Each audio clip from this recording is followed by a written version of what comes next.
ದೇವರು ನಮ್ಮ ಜೊತೆಗೆ ಇದ್ದರೂ ಯಾಕೆ ಹೀಗೆ? ಈ ಸಂದೇಶಕ್ಕೆ ನಿಮ್ಮೆಲ್ಲರನ್ನ ಸ್ವಾಗತಿಸ್ತೇನೆ. ನಾನು ಕಳೆದ ಒಂದು 4 ದಿನದ ಹಿಂದೆ ನನ್ನ ಜೊತೆ ಸೇವಕರು ಜೊತೆ ಫೋನಲ್ಲಿ ಈ ರೀತಿಯಾಗಿ ಮಾತಾಡ್ತಾ ಇದ್ದೆ. ಅವರ ಯೋಗಕ್ಷೇಮನ ವಿಚಾರಿಸ್ತಾ, ಸೇವೆ ಕುರಿತು, ಅವರ ಕುಟುಂಬದ ಕುರಿತಾಗಿ ನಾವು ಪರಸ್ಪರ ಒಬ್ರಿಗೊಬ್ರು ಹಂಚ್ಕೊಳ್ತಾ ಇರುವಂಥ ಸಮಯದಲ್ಲಿ ಆ ಸೇವಕರು ಹೇಳ್ತಾ ಇದ್ರು, ಸೇವೆಯಲ್ಲಿ ಎಷ್ಟೊಂದು ಕಷ್ಟಗಳು, ಎಷ್ಟೊಂದು ಸಮಸ್ಯೆಗಳು, ಎಷ್ಟೊಂದು ಇಕ್ಕಟ್ಟುಗಳು, ಎಷ್ಟೊಂದು ಅನಾನುಕೂಲತೆಗಳು ಆಗ್ತಾ ಇದೆಯಲ್ಲ. ನಮಗೆ ದೇವರು ನಮ್ಮನ್ನು ಕರೆದಿದ್ದಾನೆ, ದೇವರು ನಮ್ಮನ್ನು ಸೇವೆಗಾಗಿ ಆಯ್ಕೆ ಮಾಡ್ಕೊಂಡಿದ್ದಾನೆ, ದೇವರು ನಮ್ಮ ಜೊತೆ ಇದ್ದಾನೆ. ಆದಾಗ್ಯೂ ಯಾಕೆ ಈ ರೀತಿಯಾಗಿ ನಮ್ಮ ಜೀವನದಲ್ಲಿ ನಡೀತಾ ಇದೆ? ಯಾವುದೇ ವಿಧವಾಗಿರ್ತಕ್ಕಂಥ ಪ್ರತಿಫಲ ನಮಗೆ ಸಿಗ್ತಾ ಇಲ್ವಲ್ಲ. 2 ಕಡೆ ಪ್ರಾರ್ಥನೆಗಳನ್ನು ನಡೆಸ್ತಾ ಇದ್ದೇವೆ, ಆದಾಗ್ಯೂ ಸಹ ಬರುವಂಥ ಕಾಣಿಕೆ 150-200 ರೂಪಾಯಿ ಬರ್ತಾ ಇದೆಯಲ್ಲ. ಯಾಕೆ ಈ ರೀತಿ ನಮಗೆ ಯಾವುದೂ ಪ್ರತಿಫಲ ಸಿಗ್ತಾ ಇಲ್ಲ? ದೇವರು ನಮ್ಮ ಸಂಗಡ ಇದ್ದಾಗ್ಯೂ ಯಾಕೆ ಹೀಗೆ ಆಗ್ತದೆ ಎಂಬುದ್ರ ಕುರಿತಾಗಿ ಅವರು ಕೇಳ್ತಾ ಇದ್ರು. ಆಗ ನಾನು ಅವರಿಗೆ ದೇವ್ರ ವಾಕ್ಯದ ಮೂಲಕ, ಅನೇಕ ವಚನಗಳ ಮೂಲಕ ಅವ್ರಿಗೆ ಸಂತೈಸಿ ಮಾತಾಡಿದೆ. ಹಾಗಾದರೆ ನಿಜವಾಗಿಯೂ ದೇವರ ಸೇವೆಯಲ್ಲಿರ್ತಕ್ಕಂಥ ನಮಗೆ, ನಿಜವಾಗಿಯೂ ಕ್ರಿಸ್ತನ ಮಾರ್ಗದಲ್ಲಿರ್ತಕ್ಕಂಥ ನಮಗೆ, ವಿಶ್ವಾಸಿಗಳಿಗೆ, ಸೇವಕರುಗಳಿಗೆ ಯಾಕೆ ಈ ರೀತಿಯಾಗಿರ್ತಕ್ಕಂಥ ಕಷ್ಟ, ಸಮಸ್ಯೆ, ಇಕ್ಕಟ್ಟು? ದೇವರು ನಮ್ಮ ಜೊತೆಗಿದ್ದಾನೆ, ಹೌದು ಸತ್ಯ. ಆದಾಗ್ಯೂ ಯಾಕೆ ಈ ರೀತಿಯಾಗಿರ್ತಕ್ಕಂಥ ಕಷ್ಟ, ಸಮಸ್ಯೆ, ಇಕ್ಕಟ್ಟು, ಹೋರಾಟಗಳು, ಕೊರತೆಗಳು, ಕಣ್ಣೀರುಗಳು, ಸಾಲಗಳು ಯಾಕೆ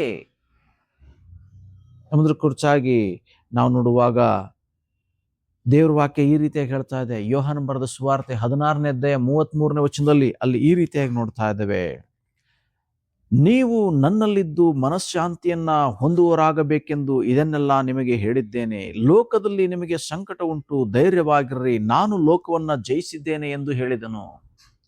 ದೇವರಿಗೆ ಮಹಿಮೆ ಉಂಟಾಗಲಿ. ದೇವರ ವಾಕ್ಯ ಯಾರಿಗೆ ಹೇಳ್ತಾ ಇದೆ? ಯೇಸುವನ್ನು ಅನುಸರಿಸ್ತಕ್ಕಂಥ ಶಿಷ್ಯರಿಗೆ, ಯೇಸುವಿನ ಹಿಂಬಾಲಕರಿಗೆ ಸ್ವಾಮಿ ಹೇಳ್ತಕ್ಕಂಥ ಮಾತು, ಈ ಲೋಕದಲ್ಲಿ ನಿಮಗೆ ಕಷ್ಟ ಇದೆ, ಸಂಕಟ ಇದೆ, ನೋವಿದೆ, ನೀವೇನ್ ಮಾಡಿ ಧೈರ್ಯವಾಗಿರ್ರಿ ಎಂಬುದಾಗಿ ಸ್ವಾಮಿ ಹೇಳಿದರು. ಮಾತ್ರವಲ್ಲ, ನಾನು ಲೋಕವನ್ನ ಜಯಿಸಿದ್ದೇನೆ ಎಂದು ಹೇಳಿದರು. ಅಂದ್ರೆ ನಮ್ಮಲ್ಲಿರುವ ಆತನು ಲೋಕವನ್ನ ಜಯಿಸಿದವನಾದ ಕಾರಣ ದೇವರು ನಮಗಿರುವಂತ ಎಲ್ಲಾ ವಿಧವಾಗಿರ್ತಕ್ಕಂಥ ಇಕ್ಕಟ್ಟಿನ ಪರಿಸ್ಥಿತಿಯಲ್ಲಿ ಆತನು ಜಯ ಕೊಡುವಂತ ಜಯವೀರನಾಗಿದ್ದಾನೆ. ಆದ್ದರಿಂದ ನಾವೇನ್ ಮಾಡಬೇಕಾಗಿದೆ? ಧೈರ್ಯವಾಗಿರಬೇಕಾಗಿದೆ. ನಮಗೆ ಲೋಕದಲ್ಲಿ ಕಷ್ಟ ಇದೆ, ದೇವರು ನಮ್ಮ ಸಂಗಡ ಇದ್ದಾಗ್ಯೂ ಸಹ ಕಷ್ಟ ಇದೆ. ಅನೇಕರು ಅಂದ್ಕೊಂಡಿದ್ದಾರೆ, ದೇವರು ನಮ್ಮ ಸಂಗಡ ಇದ್ರೆ ನಮಗೆ ಕೊರತೆ ಬರಲ್ಲ, ಕಷ್ಟ ಬರಲ್ಲ, ಕಣ್ಣೀರು ಬರಲ್ಲ, ರೋಗ ಬರಲ್ಲ, ಚಿಂತೆ ಬರಲ್ಲ, ಇಕ್ಕಟ್ಟು ಬರಲ್ಲ ಎಂಬುದಾಗಿ ಅನೇಕರು ಅಂದ್ಕೊಂಡಿದ್ದಾರೆ. ಆದರೆ ದೇವರು ನಮ್ಮ ಸಂಗಡ ಇದ್ದಾಗ್ಯೂ ಸಹ ಈ ಎಲ್ಲಾ ವಿಧವಾಗಿರ್ತಕ್ಕಂಥ ಪರಿಸ್ಥಿತಿಗಳನ್ನು ನಾವು ಹಾದು ಹೋಗ್ಬೇಕಾಗುತ್ತೆ. ಅದಕ್ಕೇನೆ ಸ್ವಾಮಿ ಹೇಳ್ತಕ್ಕಂಥದ್ದು, ನೀವು ನನ್ನಲ್ಲಿದ್ದು ಶಾಂತಿಯನ್ನ ಹೊಂದಬೇಕೆಂದು ಇದನ್ನೆಲ್ಲ ಹೇಳ್ತೇನೆ. ನಮಗೆ ಕರ್ತನ ಸನ್ನಿಧಿಯಲ್ಲಿ ನೆಮ್ಮದಿ, ಆತನಲ್ಲಿ ಪ್ರಾರ್ಥಿಸುವಾಗ, ಆತನ ವಾಕ್ಯವನ್ನು ಧ್ಯಾನ ಮಾಡುವಾಗ ನಮಗೆ ಶಾಂತಿ, ಸಮಾಧಾನ, ನೆಮ್ಮದಿ, ಆದರಣೆ, ಸಂತೋಷ ಉಂಟಾಗ್ತದೆ. ಹೊರತು ಲೋಕದ ಯಾವ ವಸ್ತುಗಳಿಂದ, ವ್ಯಕ್ತಿಗಳಿಂದ ನಮಗೆ ಶಾಂತಿ, ಸಂತೋಷ, ಸಮಾಧಾನ ಸಿಕ್ಲಿಕ್ಕೆ ಸಾಧ್ಯವಿಲ್ಲ ಈ ಲೋಕದಲ್ಲಿ. ಅದಕ್ಕೇನೆ ಸ್ವಾಮಿ ಹೇಳಿದವು, ಲೋಕದಲ್ಲಿ ನಿಮಗೆ ಸಂಕಟ ಉಂಟು, ಧೈರ್ಯವಾಗಿರ್ರಿ ಎಂಬುದರ ಕುರಿತಾಗಿ. ಹಾಗೇನೆ ನಾವು ಮುಂದುವರಿಸಿ ಅಪೊಸ್ತಲರ ಕೃತ್ಯ 14ನೇ ಅಧ್ಯಾಯ 22ನೇ ವಚನದಲ್ಲಿ ಅಲ್ಲಿ ಈ ರೀತಿಯಾಗಿ ನಾವು ನೋಡ್ತಾ ಇದ್ದೇವೆ, ನಾವು ಬಹು ಸಂಕಟಗಳನ್ನ ತಾಳಿ ದೇವರ ರಾಜ್ಯದೊಳಗೆ ಸೇರಬೇಕೆಂಬುದಾಗಿ ಎಚ್ಚರಿಕೆ ಮಾತನ್ನ ಹೇಳಿ ಕ್ರಿಸ್ತ ನಂಬಿಕೆಯಲ್ಲಿ ಸ್ಥಿರವಾಗಿರ್ರಿ ಎಂದು ಅವರನ್ನ ಧೈರ್ಯಗೊಳಿಸಿದರು. ಇಲ್ಲಿ ದೇವ್ರ ವಾಕ್ಯದಲ್ಲಿ ನಾವು ನೋಡ್ತಾ ಇದ್ದೇವೆ, ಲೂಸ್ತ್ರ ಪಟ್ಟಣದಲ್ಲಿ ಪೌಲ ಬಾರ್ನಬರು ಹುಟ್ಟು ಕುಂಟನನ್ನ ವಾಸಿ ಮಾಡಿ ಆ ಊರಿನ ಜನರು ಮೊದಲು ಅವ್ರನ್ನ ಪೂಜಿಸ್ತಿದ್ರು, ಆಮೇಲೆ ಅವ್ರನ್ನ ಅಟ್ಟು ಬಿಟ್ಟರು ಎಂಬುದರ ಕುರಿತಾಗಿ ನಾವು ನೋಡ್ತಾ ಇದ್ದೇವೆ. ಈ ಅಂತ್ಯೋಕ್ಯದಲ್ಲಿರ್ತಕ್ಕಂಥ ದೈವ ಜನರಿಗೆ ಹೇಳ್ತಕ್ಕಂಥ ಮಾತು, ಇವತ್ತು ನಮಗೆ ಹೇಳ್ತಕ್ಕಂಥ ಮಾತು ಏನೆಂದ ನೋಡುವಾಗ, ನಮಗೆ ಕಷ್ಟ ಇದೆ, ನಾವು ಬಹು ಸಂಕಟಗಳನ್ನ ತಾಳಿನೇ ದೇವರ ರಾಜ್ಯಕ್ಕೆ ಸೇರ್ಬೇಕೆಂಬುದಾಗಿ ದೇವರ ವಾಕ್ಯದಲ್ಲಿ ನಾವು ನೋಡ್ತಾ ಇದ್ದೇವೆ ಪ್ರೇರೆ. ಅದರಿಂದ ನಾವು ದೇವರ ರಾಜ್ಯಕ್ಕೆ ಸೇರುವುದಕ್ಕಿಂತಲೂ ಮುಂಚೆ ನಮಗೆ ಏನಾಗಿದೆ ಅಂತಂದರೆ, ಅಲ್ಲಿ ವಾಕ್ಯ ಹೇಳ್ತದೆ, ಬಹು ಸಂಕಟಗಳನ್ನು ತಾಳಬೇಕೆಂಬುದಾಗಿ. 1, 2, 3, 4 ಸಂಕಟಗಳ ಕುರಿತಾಗಿ ಹೇಳ್ತಾ ಇಲ್ಲ. ನಾವು ಬಹು ಸಂಕಟಗಳನ್ನು, ಅಂದರೆ ಸಂಕಟ ಆದ ಮೇಲೆ ಸಂಕಟ, ಸಮಸ್ಯೆಗಳ ಬಂದ ಮೇಲೆ ಸಮಸ್ಯೆ, ಕಣ್ಣೀರು ಆದಮೇಲೆ ಮತ್ತೆ ಕಣ್ಣೀರು, ಕೊರತೆಗಳಾದ ಮೇಲೆ ಕೊರತೆಗಳು, ಹೀಗೆ ನಾವು ಬಹು ಸಂಕಟಗಳನ್ನು ತಾಳಿ ದೇವರ ರಾಜ್ಯಕ್ಕೆ ಸೇರಬೇಕೆಂಬುದಾಗಿ ದೇವರ ವಾಕ್ಯದಲ್ಲಿ ನಾವು ಸ್ಪಷ್ಟವಾಗಿ ನೋಡ್ತೇವೆ ಪ್ರೇರೆ. ಅಂದರೆ ನಾವು ಯೇಸು ಸ್ವಾಮಿ ನಂಬಿದ ತಕ್ಷಣ ನಮಗಿರ್ತಕ್ಕಂಥ ಕಷ್ಟ, ಸಮಸ್ಯೆ, ಇಕ್ಕಟ್ಟು, ತೊಂದರೆ, ರೋಗ, ಈ ಲೋಕದ ಎಲ್ಲ ಕೊರತೆಗಳು ನೀಗಿಬಿಡ್ತದೆ ಎಂಬುದಾಗಿ ಯೇಸು ಸ್ವಾಮಿ ಎಲ್ಲಿಗೂ ಸಹ ಯಾರಿಗೂ ಸಹ ಹೇಳಲಿಲ್ಲ. ನಿಮಗೆ ಲೋಕದಲ್ಲಿ ನಾನು ಶಾಂತಿ ಕೊಡ್ತೇನೆ, ಈ ಲೋಕದಲ್ಲಿ ಐಶ್ವರ್ಯ ಕೊಡ್ತೇನೆ, ಈ ಲೋಕದ ಎಲ್ಲ ಕೊರತೆ ನೀಗಿಸ್ಬಿಡ್ತೇನೆ, ಇಲ್ಲೇನು ಸಮಸ್ಯೆ ಇರಲ್ಲ ಅಂತ ಹೇಳಿ ಎಲ್ಲಿ ಸಹ ಯೇಸು ಸ್ವಾಮಿ ಹೇಳಲಿಲ್ಲ. ಬದಲಾಗಿ ಅದಕ್ಕೆ ತದ್ವಿರುದ್ಧವಾಗಿ ಹೇಳ್ತಾ ಇದ್ದಾರೆ, ಈ ಲೋಕದಲ್ಲಿ ನಿಮಗೆ ಎಲ್ಲ ವಿಧವಾಗಿರ್ತಕ್ಕಂಥ ಸಂಕಟ ಇದೆ ಎಂಬುದ್ರ ಕುರಿತಾಗಿ ನಾವು ಸ್ವಾಮಿ ಹೇಳೋದ್ರ ಬಗ್ಗೆ ನಾವು ನೋಡ್ತಾ ಇದ್ದೇವೆ. ಹಾಗಾದರೆ ದೇವರು ನಮ್ಮ ಸಂಗಡ ಇದ್ದಾಗ್ಯೂ ಸಹ ನಾವೇನು ಮಾಡಬೇಕಾಗಿದೆ? ಈ ಎಲ್ಲ ಪರಿಸ್ಥಿತಿಗಳನ್ನ ಹಾದೇ ಹೋಗಬೇಕಾಗಿದೆ.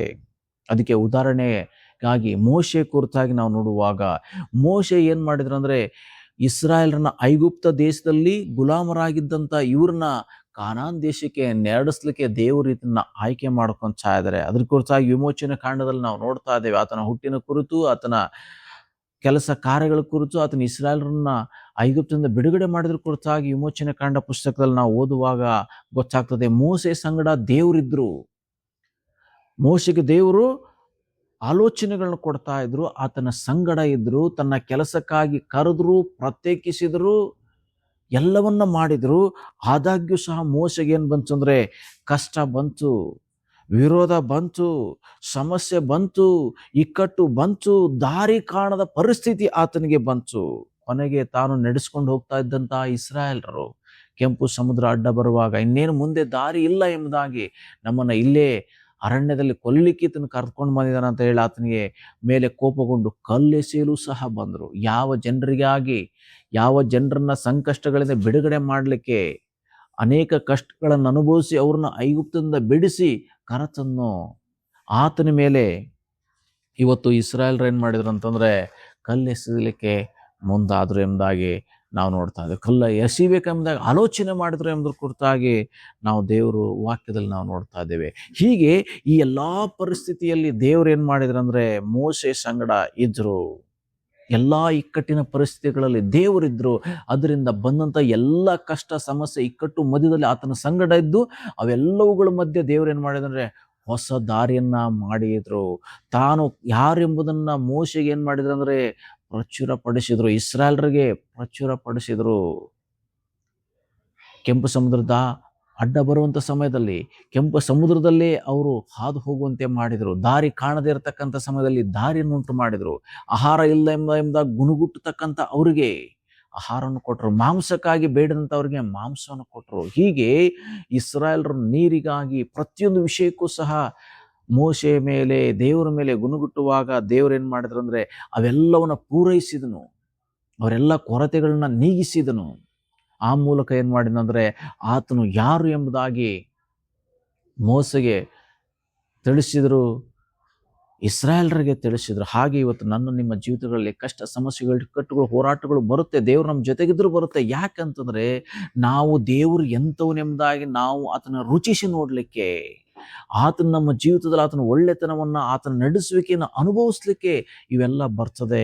ಇವೆಲ್ಲವೂ ನಮ್ಮ ನಾಶನಕ್ಕಾಗಿ ಅಲ್ಲ, ಇವೆಲ್ಲವೂ ನಮಗೆ ಹಾನಿ ಉಂಟು ಮಾಡೋದಕ್ಕಾಗಿ ಅಲ್ಲ, ಬದಲಾಗಿ ಇವುಗಳು ನಮಗೆ ದೇವರು ಎಂಥವನೆಂಬುದಾಗಿ ತಿಳಿಸ್ಕೊಡೋದಕ್ಕಾಗಿ ಇವೆಲ್ಲ ಬರ್ತದೆ. ಆದರೆ ದೇವರು ಏನು ಮಾಡಲ್ಲ ಅಂತಂದರೆ ಇವುಗಳ ಮಧ್ಯದಲ್ಲಿಯೇ ನಮ್ಮನ್ನು ಬಿಟ್ಟು ಬಿಡಲ್ಲ. ನಮಗೆ ಬರುವಂಥ ಎಲ್ಲ ಕಷ್ಟ, ಸಮಸ್ಯೆ, ಇಕ್ಕಟ್ಟು ಅಂದರೆ ಹೋರಾಟ, ಎಲ್ಲವುಗಳ ಮಧ್ಯೆ ದೇವರೇನು ಮಾಡ್ತಾನಂದರೆ ಹೊಸ ದಾರಿಯನ್ನು ತೋರಿಸ್ತಾನೆ, ಹೊಸ ಮಾರ್ಗವನ್ನು ತೋರಿಸ್ತಾನೆ. ಅವೆಲ್ಲವುಗಳಿಂದ ಕರ್ತನ ಏನು ಮಾಡ್ತಾನಂದರೆ ನಮಗೆ ಬಿಡುಗಡೆ ಕೊಡ್ತಕ್ಕಂಥನು, ನಮ್ಮ ನಡೆಸ್ತಕ್ಕಂಥವನು ಆಗಿದ್ದಾನೆ. ಮೋಸೆನ ಹಾಗೆ ನಡೆಸಿದರು.